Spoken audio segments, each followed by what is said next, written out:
ടാസ്കിലേക്ക് പോകുന്നതിന് മുന്നേ തന്നെ അടിക്കുള്ള ഒരു കോൾ ഉണ്ട്. കാരണം എന്ന് വെച്ചാൽ ഇവിടെ ജിഷനും അനുമോളും ആയിരുന്നു ക്വാളിറ്റി ചെക്കിംഗ് എന്ന് പറയുന്നത്. അപ്പോൾ അതിൽ ബിഗ് ബോസ് അനൗൺസ് ചെയ്യുന്നുണ്ട്, ബിഗ് ബോസ് അവരുടെ അടുത്ത് പറയുന്നുണ്ട്, ഇതിൽ എന്തെങ്കിലും ഒരു തെറ്റ് വന്നു കഴിഞ്ഞാൽ ഈ പറയുന്ന കംപ്ലീറ്റ് താളവും തെറ്റും. അതുകൊണ്ട് തന്നെ നിങ്ങൾക്ക് ഈ ക്വാളിറ്റി ചെക്കർ ആയിട്ടുള്ള ഈ 2 പേരിൽ ഒരാളെ മാറ്റാം. ശരിക്കും പറഞ്ഞാൽ ഞാൻ ഇന്നത്തെ നമ്മളെ പ്രൊമോ ഒക്കെ കണ്ടപ്പോൾ ഞാൻ കരുതിയത് മനഃപൂർവ്വം ബിഗ് ബോസ് ജിഷിനെ മാറ്റിയതാണെന്നാണ് കരുതിയത്. പക്ഷെ ഇത് ശരിക്കും ബിഗ് ബോസ് ഒരു ടാസ്ക് ആയിട്ട് കൊടുക്കുകയാണ്. അനുമോളെയോ ജിഷിനെയോ നിങ്ങൾക്ക് ആരെയെങ്കിലും ഈ കൂട്ടത്തിൽ നിന്ന് മാറ്റാം എന്ന് തന്നെയാണ് അതൊരു ടാസ്ക് ആയിട്ട് തന്നെ കൊടുക്കുകയാണ്. അപ്പം എല്ലാവരും ഇപ്പൊ ആര്യനൊക്കെ അന്നേരം തൊട്ടേ പറയുന്നുണ്ട് ജിഷിനെ തന്നെ പുറത്താക്കും എന്ന് പറഞ്ഞുകൊണ്ടിരുന്നു. അപ്പോൾ ശരിക്കും പറഞ്ഞാൽ ജിഷിന് അത് ഭയങ്കര ഒരു ഫീലായിരുന്നു.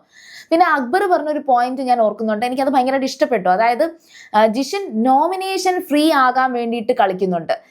ജിഷിനും അറിയാം പുറത്തധികം വോട്ടൊന്നും തനിക്ക് അങ്ങനെ വരാൻ ചാൻസ് ഒന്നും ഇല്ല എന്ന് കരുതിയിട്ടായിരിക്കാം ഈ പറയുന്ന സേഫ് ഒരു ഗെയിം കളിക്കാൻ നോക്കുന്നത്.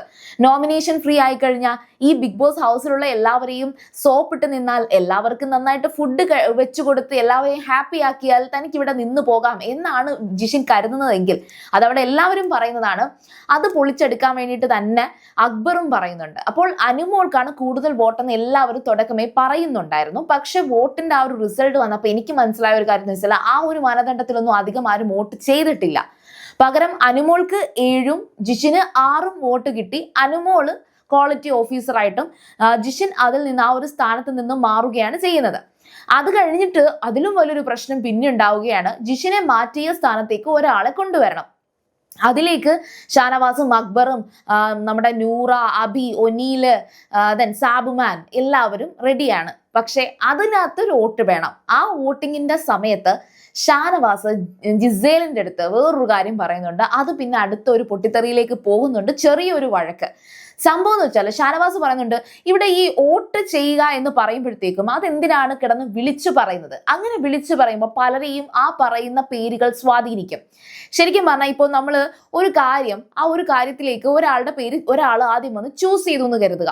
ഇപ്പൊ ഈ ഒരു നടക്കുന്നു, അവിടെ ആദ്യം തന്നെ വന്നിട്ട് അനുമോള് എന്നൊരു പേര് പറഞ്ഞു എന്ന് വെച്ചോ. പിന്നെ അപ്പൊ എല്ലാവരും പിന്നെ അനുമോളെ പറയാം. ഇത്തരത്തില് പ്രത്യേകിച്ച് ഒരു ഐഡിയ ഇല്ലാത്ത എല്ലാവരും അനുമോൾക്ക് വോട്ട് ചെയ്യും. അതേ കണക്കാണ് ഈ ഷാനവാസ് വന്ന് പറയുന്നത്. ഈ തലയിൽ മുണ്ടിട്ട് നടക്കുന്ന ഒരു അവാർഡിന്റെ കേസ് വന്നല്ലോ, ആ സമയത്ത് നീ എന്തിനാണ് എന്റെ പേര് പറഞ്ഞത് എന്ന് ജിസേലിനോട് പബ്ലിക്കായിട്ട് ഷാനവാസ് വന്ന് ചോദിക്കുകയാണ്. ജിസേൽ അങ്ങ് ആകെ ഒരുമാതിരിയായി വെള്ളം കുടിച്ച അവസ്ഥയാണ്. ശരിക്കും പറഞ്ഞാൽ ജിസേൽ എന്ന് പറയുമ്പോൾ ഈ പറയുന്ന അക്ബറിനെയും ഷാനവാസിനെയും ആര്യനെയും എല്ലാവരും ജിഷിനെയും ഒക്കെ സോപ്പിട്ട് ചാക്കിട്ട് അവിടെ നിൽക്കുന്ന ഒരു ക്യാരക്ടറാണ് ജിസേലിൻ്റെത്. പക്ഷെ ജിസേല് അത്രയും പേരുടെ മുന്നിൽ വെച്ച് ഷാനവാസ് ചോദിച്ചപ്പോഴത്തേക്ക് ആകെ വെള്ളം കുടിച്ചു പോയി. അതായത് ഇതേ കണക്ക് ഓരോ കാര്യങ്ങൾക്ക്, ഓരോ അവാർഡ് ആയിക്കോട്ടെ അല്ലെങ്കിൽ എന്തൊരു കാര്യം ആയിക്കോട്ടെ, വോട്ട് ചെയ്യേണ്ട കാര്യം വരുമ്പോഴത്തേക്ക് ഇതെനിക്ക് പബ്ലിക്കായിട്ട് വിളിച്ചു പറഞ്ഞ് മറ്റുള്ളവരെയും കൂടെ അതിനകത്തോട്ട് ആഡ് ചെയ്ത് വോട്ട് ഒരു ഭൂരിപക്ഷം ഉണ്ടാക്കുകയാണെങ്കിൽ പിന്നെ ഈ വോട്ടിങ്ങിന്റെ ആവശ്യമില്ലല്ലോ എന്ന് ഷാനവാസ് ചോദിക്കുകയാണ്. ഏതായാലും ആ ഒരു ടോക്ക് അവിടെ മറ്റാരും അതിന്റെ ഇടയിൽ കയറി ഇടപെട്ടില്ല. പകരം അത് ജിസേലും അതുപോലെ ഷാനവാസും തന്നെയാണ്. ആ ഒരു ലൈവിൽ കണ്ടാൽ മനസ്സിലാവും അത് അവർ തമ്മിൽ തന്നെ സംസാരിച്ച് തീർക്കുന്നുണ്ട്. അത് ഒരു കൺക്ലൂഷനിൽ എത്തുന്നില്ല. പകരം എന്ന് വെച്ചാൽ അതായിരുന്നില്ലല്ലോ അവിടുത്തെ ആവശ്യം. പകരം അടുത്തൊരു ക്വാളിറ്റി ചെക്കിംഗ് ഓഫീസർ ആയിട്ട് ഒരാളെ കണ്ടെത്തണം. അതിന് വേണ്ടിയിട്ട് ബിഗ് ബോസ് കൊടുത്തൊരു ടൈമിലാണ് ഈ പറയുന്ന ഷാനവാസ് ഈ ജിസേലിന്റെ ഇടയിലേക്ക് കയറി സംസാരിക്കുന്നത്. അപ്പോൾ ഏതായാലും ശരി, അടുത്ത ഒരു വോട്ടിങ്ങിൽ വന്നേക്കുന്നതിനകത്ത് സാബുമാനാണ് അനുമോൾക്കൊപ്പം ഇനി ക്വാളിറ്റി ചെക്കിങ്ങിന് ഇരിക്കാൻ പോകുന്നത് എന്നുള്ള കാര്യം നമുക്ക് ഉറപ്പായി. അപ്പോൾ ഇനി അടുത്ത ഒരു ടാസ്ക് അവിടെ സ്റ്റാർട്ട് ചെയ്യുന്ന സമയത്ത് ഇനി അടുത്ത അടികളിലേക്ക് നമുക്ക് പ്രൊമോ കണ്ടപ്പോൾ അറിയാം ഈ ഒരു ടാസ്കും കുളമാകുന്നുണ്ട് എന്ന്. പക്ഷെ പ്രൊമോയിൽ നിന്ന് കണ്ട് വിലയിരുത്തുന്നതിനെക്കാട്ടി നല്ലത് ലൈവ് കണ്ടതിന് ശേഷം പറയുന്നതാണ്.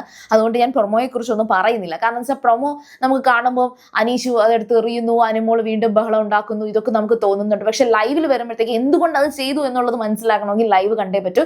അപ്പോൾ ഞാൻ ലൈവ് കണ്ടിട്ട് അതിന്റെ അപ്ഡേഷൻസുമായിട്ട് വരാം. സീരിയൽ ഗ്രാൻഡ്മ നിങ്ങൾ ഫസ്റ്റ് ടൈം ആണ് കാണുന്നെങ്കിൽ ഉറപ്പായിട്ടും ചാനൽ സബ്സ്ക്രൈബ് ചെയ്യുക, വീഡിയോ ഇഷ്ടപ്പെട്ടാൽ ലൈക്ക് ചെയ്യുക, കമന്റ് ചെയ്യുക, ഷെയർ ചെയ്യുക. അപ്പോൾ ഞാൻ പോയി വരാം. ബൈ.